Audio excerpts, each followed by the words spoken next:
Has anyone else noticed that game developer crunch has become a really hot topic over the last couple of months? It really does feel like this issue has blown up recently, right? Well, that's what I want to talk about for today's video, because while it seems like there is a lot of concern going on for game developers, the poor mental health, the poor working conditions, crunch time, and all that other stuff, I feel like gamers are not respecting developers in return to make this possible. It's a mixture of virtue signaling and entitlement, and even though people don't really like that word, it is what's going on, and I think we see that most right now when it comes to Pokemon and Gamefreak. Because the thing is, while there's a lot of articles and a lot of things going on about all these bad companies and layoffs and yeah, like look at this, they've had to lay off thousands of workers, sometimes with no warning, no severance, and when you look at that, they found 20 companies, and you know, some of these are expected companies that have always treated their employees notoriously poorly, but notice how Game Freak isn't on that list. Nintendo isn't on that list. That's because these companies have also built a reputation to not treat their workers poorly, so you don't get these horror stories coming out of these companies, yet the games are still amazing and Nintendo is still a very beloved company. I mean, let's go check out some of this stuff. Nintendo employees in Japan earn an average salary of $80,000 US and work less than 8 hours a day. Man, that really sounds like that terrible, notorious salaryman life, doesn't it? When they have an incredibly good salary while working average hours or expected hours and stuff. And also, their growth is up. Nintendo plans to recruit 81 new college graduates in 2019, a significant increase from the 59 hired in 2018. And then we have this article from Nintendo Wire that effectively summarizes a Kotaku interview, but talks about working conditions at Nintendo, reasons for Breath of the Wild sequel, and more. But if we go down here, next up were the working conditions at Nintendo, still a hot topic in the gaming industry. So it's like weird, now everywhere you look and everywhere you go, the working conditions have just kind of bubbled up and bubbled over as a really hot topic. So the response is extremely encouraging. However, when creating a game, game development is all about the people. So if one of them or any of them aren't well, that definitely affects the game overall quality. And that's not good. Staff comes first, and I always want to think about it when creating a game. So this is what's shared throughout Nintendo. And also, one thing that we've noticed is that when a game needs to be delayed, it will be delayed. We're seeing this with Animal Crossing, we're seeing this with Metroid Prime 4, we saw this with Breath of the Wild, and also Super Smash Bros. Brawl over a decade ago. Yeah, I feel the gray hairs as well, but what it shows is that if a game needs to be delayed, it will be delayed, because that's how much Nintendo values the integrity of their product as well as the people working for their games. Super Mario Odyssey, it came out with no problems, and Pokemon Sword and Shield is in the same position because objectively, Pokemon Sword and Shield has the best graphics of any main series Pokemon game. How is that settling for less? It brings more content, features, quality, and gameplay than we have seen in any other Pokemon game, and when you just look at what we already have revealed, which isn't even a majority of what's in Pokemon Sword and Shield, it's objectively amazing. Also, just kind of looking at the trailers. This is a Pokemon game. I feel like anyone that's saying bad things or trying to be hateful about Game Freak or the Pokemon Company or Sword and Shield hasn't actually sat down and watched a trailer. That this is now our Pokemon experience, that's amazing. That is objectively good. That is objectively great. But somehow people try to deny that, and I don't understand. But now this all cycles back into entitlement and stuff, because apparently people want to virtue signal that, oh man, look at these poor developers, they need to have better conditions, and you know, crunch is a bad thing, and all this corporate greed is killing people, or you know, destroying people's mental health. But then they want games to be absolutely beyond perfect and beyond any reasonable expectation, like we've seen with Pokemon Sword and Shield. That we have news. We're going to get more information, and Pokemon Sword and Shield is just going to look better and better like it has with every trailer, but the top comments are just people being toxic. Pokemon deserves better games. Now, this is comparing graphics. Why? Pokemon has never been about having the top best graphics ever, and no one cared about that before, so why now? Oh right, because people just want to be entitled and hateful for the sake of it. There's still more content inside of Pokemon than there is inside of Dragon Quest, and there's going to be more replayability and more longevity like we've seen from Pokemon games. So then we just kind of keep it, you know, Pokemon is no longer about the game, it's about the products.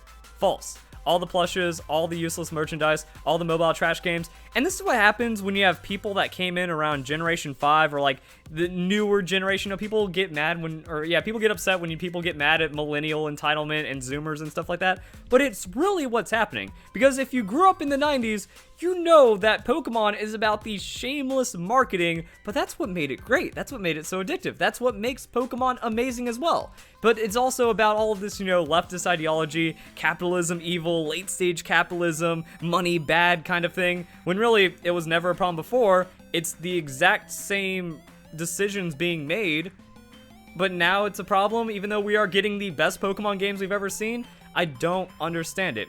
Let the community do all the work for them with the art, etc., and then they reap the profits.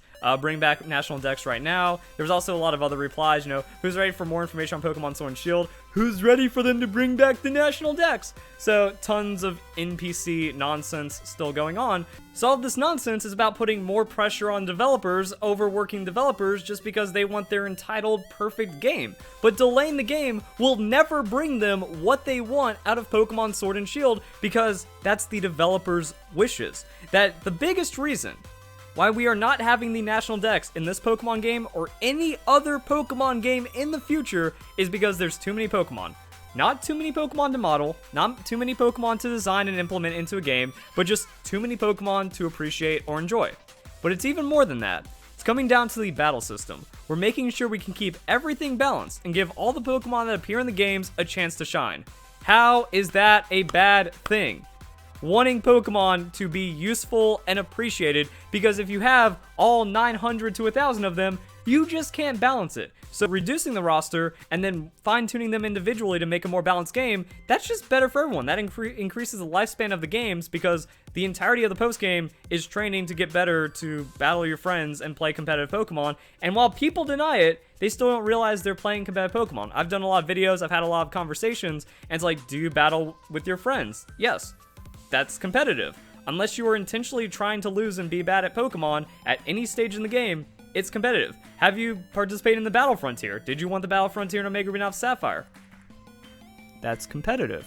So just playing on that heightened level and then wanting a better, post-game, wanting some more replayability out of Pokemon, all of that boils down to competitive, which is also what we've seen as Smogon for over the last decade. So now Gamefreak is caring about the competitive integrity, and everyone hates it. Doesn't make any sense. But yeah, it's pretty much just balancing and getting this optimal selection of Pokemon for the adventure we wanted to provide. So, graphics isn't the biggest reason. Graphics is hardly a reason. Yet people are saying the biggest reason or the main reason Game Freak said, because no, what Game Freak has said is because they want to have the optimal selection of Pokemon. They want the adventure to feel better by refining your experience, and the best way of doing that is by not having 900 Pokemon in. And also, think about your stupid argument, and then let's scale it up 5-6 years, Generation 10, when we have 1,100-1,200 Pokemon. Do you really want to worry about 1,100-1,200 Pokemon in your game? And also, the Pokemon being cut for Pokemon Sword and Shield, they're going to be in the next games. All of your Pokemon are going to be represented. Pokemon Home has more functionality than Pokemon Bank. There's no problem, but the thing is, all of that has now caused nitpicking. And that's the thing, all of this stemmed from that one decision of not including the Pokemon, which I agree with, which millions of other people agree with. But because these people don't like it, they're doing everything to cry about it and then try to change the games, which again puts the developers at risk. And it's also not about delaying the games, because no matter how long they delay Pokemon Sword and Shield, you're not getting your National Dex, because it's not about the graphics. 100% fact that people continue to refuse. But then, a delay would affect the anime, movies, TCG, spin-offs, and more. There's no way. It's like, there's no way they'll delay it if it means the merch takes a hit. Again, this whole capitalism bad or money bad kind of rhetoric, that's completely false. They could easily release the game and then still have the same timeline for all the merch. All they have to do is announce Pokemon and then be like, yo, you guys know the starters, you guys already love the starters, just buy the starter plushes now. Like, people are already really wanting the merch that we saw at the E3 demo gameplay. If that Scorbunny plush, launched on November 16th, but the games were delayed until December, January, February, as many people would buy them. If anything, there would be more hype. Like, you can still put out the anime. You can introduce us to the new generation of Pokemon without the games being playable, and then people will still want to buy the games when it comes out, and people will still engage with it. Because, like, oh, now it's like a sneak peek. Now we have all this early interaction. You know, movies, how long are you expecting the games to be delayed? An entire year? When they're perfectly functional games? Once again, we look at this. We just have the best that we've ever seen in Pokemon. Fans literally getting everything they've asked for, with an open world area, with overworld Pokemon encounters, with more gameplay features and better graphics and all this stuff. Like, look at this! Look at all this amazing stuff in our Pokemon game! How do you nitpick that? How can you just try to break it down to find a reason to hate? Because that's all that it is. They have to find a reason to be upset at this and then misrepresent the games and lie about it because they don't have any valid arguments. Everything else has been explained by Gamefreak, so if you don't like it, just don't buy the games. And if there are enough of you, then they'll have to change and they'll have to reconsider their decisions for future games. But it seems like people, now that the games have already been announced, already been in development for years, are effectively ready to come out and will be out in a couple of months. Oh, now the games must be delayed. Now all these things need to be changing. Now it's not what I want, instead of waiting for the next game or, you know, voicing your cares now and then seeing how it turns out in the next couple months. So this is a massive entitlement issue. And then it also goes against all these arguments and all these things we've been hearing about crunch. It's so weird how there's zero self-awareness from the Bring Back National Dex side, from this anti-Pokemon Sword and Shield, anti-Game Freak side. And really, every single argument that you hear from this side is invalid. You know, it's like, oh, why doesn't Game Freak just hire more people? Except they do. That people keep bringing up this number like, oh, Game Freak only has a staff of 140. You can't make a good game on that. Well, they outsource it to have over 500 workers on Pokemon Sun and Moon. I'd imagine more in Pokemon Sword and Shield, and that's because Game Freak and the Pokemon Company, it's a conglomerate. So we have articles like this that came out in 2017. So we already knew about the workflow. We already knew what was happening with Pokemon Sword and Shield, because Pokemon Sword and Shield was in development at this time, but then people are only upset now? It's just fishing for reasons to be toxic. I don't get it. So we have Game Freak, creatures, and Pokemon, and then they have a specific 3D CG Pokemon side of the Pokemon Company. Now, these people aren't going to be listed as Game Freak employees, and also, creatures, they have asset production as well, and then there's outsourcing to many other companies that aren't even affiliated directly with Game Freak creatures of the Pokemon Company. So it's just getting all this development work going on, and then having the games end up being solid in the end. Like, this is very playable. This has $60 worth of content, has hundreds of hours worth of gameplay, and is the best looking Pokemon game we've seen. What's the problem? I'm still blown away whenever I see this. I'm still excited. I can't wait. And just look at all of these scenes. Look at the life of the Galar region and the expanse and the explorability. This is the Pokemon experience that everyone has wanted.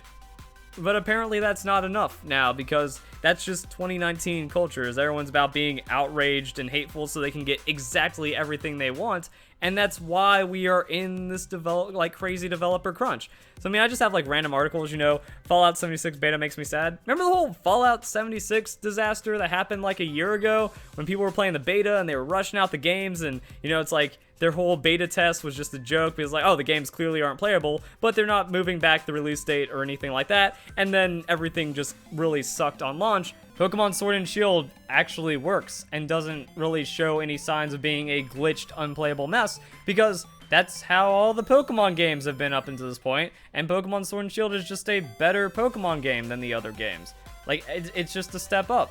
And again, all the things that people are complaining about were never an issue to begin with. So, and then just going on to the piles of articles, you know, state of the industry notes stress, unstable work conditions, lack of diversity, all major problems impacting gamers, or not gamers, impacting workers' mental health. I found out because of retweet from Trihex. Game crunch culture has been a problem for a while now, so also addressing that, at least for the past decade. Going to talk about it further on my stream. And yeah, you hear about like these issues every once in a while over the last couple of years, but now it's just something that's really boiled over, that really is being kind of covered a lot more frequently, because there are more and more problems that have been under the radar that now need to be exposed to make the gaming industry a better place. And also, that's kind of like, I saw this went to this tweet, kind of formulated everything around, found this guy, but this isn't just like one person. You know, there's thousands, tens of thousands of people with this same rhetoric that's like, oh yeah, they can't delay it because it's all about the money and the merch, when really a delay changes nothing about the games. What needs to be improved about Pokemon Sword and Shield?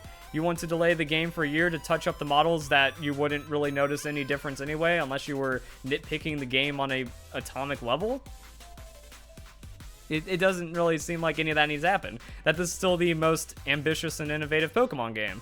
That still looks the best. So what you want to do is you want to create problems. You want to create stress for very little to no benefit for the end product whatsoever. You know, that's what I really don't understand, because by delaying the games, what you're going to do is create more stress from problems, because then crunch is going to happen. If they say delay it for the 6 months and they put out a new release date and everything is still fine on the merchandise side and everything else is still going well now you have a goal and you have already caved in. Now those expectations need to be met, even though Gamefreak never promised all of these things that people are wanting. They've only delivered on exactly what people have wanted, like we saw in Pokemon Let's Go, like we are seeing with Pokemon Sword and Shield. So they're giving people what they're asking for, and then they're receiving hate in response. By delaying the game, they know that the exact same thing is going to happen. That, oh, that one person that didn't have their voice heard about one bush that no one really cared or knew about, if that isn't delivered when the game comes out, then tens of thousands, then the outrage mob just fires back up, and it turns out the game needed to be delayed even longer. You can't quell the outrage. You can't calm any of these people that are being upset, because you will never be able to meet their individual requirements, because once again, there's so much diversity. There's so many people demanding the perfect game when that's different to the person right under them agreeing about the national dex. So they don't want to bring in the national dex. Many people agree. It's a very sound decision because there's just too much clutter inside the games as it is. And then by doing that, now you're shifting everything back. All right, what about the next Pokemon game? Are they going to move that back by 6 months? Well, they have to delay that game because they delayed this one, so the expectation is now Game Freak will delay the games until they're perfect. But then that's just going to put more and more stress on developer and then throw everything out of line. But as it stands, we're going to get more information on Pokemon Sword and Shield. It's going to look like an even better game.